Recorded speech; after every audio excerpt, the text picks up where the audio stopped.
Una rapsoda, no?, que nos deleita con la poesía. Jo, no sé, jo crec que sóc un contacontes. Sí? Us recordeu? Jo vaig parlar d'un conte escrit per un pres i que volia no solament transmetre emocions als seus fills des de la càrcel, sinó també cultura, sabidoria. Recordeu el conte? Que parlava d'un senyor enamorat de les estrelles, però que va veure que mirant la lluna en diferents moments del dia podia mesurar la Terra, i ho va fer sense cap calculadora, sense cap computador, sense cap superordinador. I l'Oriol se lo deia als seus fills. No?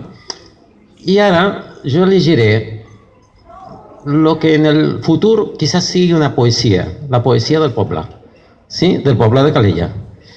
Són alguns dels escrits que estan depositats en aquesta urna. Són matxacosos els catalans, empecinats en les urnes. I paperetes grogues. Un groc que està absent, lamentablement, del nostre ajuntament per primera vegada. Sí? Però lo portem en els nostres cors, en el nostre pit. Sí? Encara que injustes lleis o mala interpretació de les lleis ens obliguin a despenjar els llaços de les nostres institucions. I llegiré, insisteixo, en el context. Aquí hi ha de tot. Hi ha de tot. I lo hem de llegir en el context. El primer. Jo acuso a l'estat espanyol de vulnerar els meus drets de votar. Voler l'autodeterminació no és un delicte. Voler ser un poble lliure no és un delicte. Un altre, una miqueta més fort. El judici de la vergonya de l'Espanya negra. Casualment, com preguntes, doncs aquest judici, des de la primera acusació fins la darrera, els drets i la democràcia seran vulnerades constantment.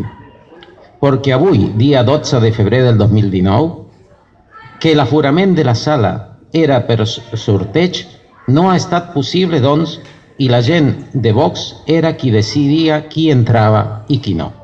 Indignant. I ara una miqueta d'humor polític, humor negre, com vulgueu dir-li. Poseu el Santi Vila cap per avall, per favor. No hi ha censura aquí. Un altre una miqueta més poètic i escrit per segurament un estranger com jo, perquè encara que té faltes, està en català.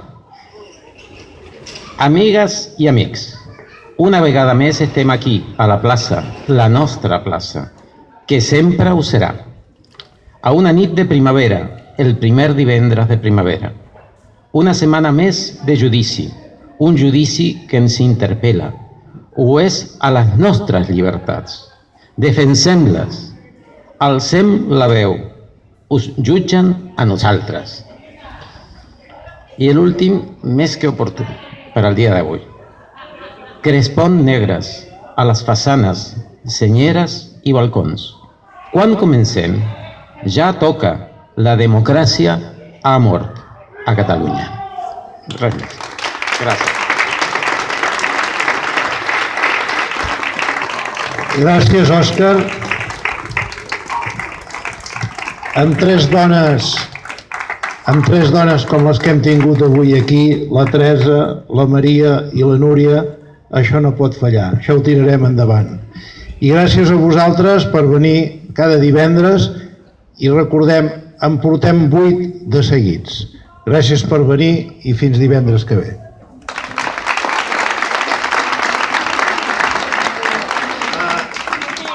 A veure, no feu una petició a la Núria que ens toqui quelcom més? No? Ens en podem anar sense que ens toqui quelcom més? Vinga, Núria.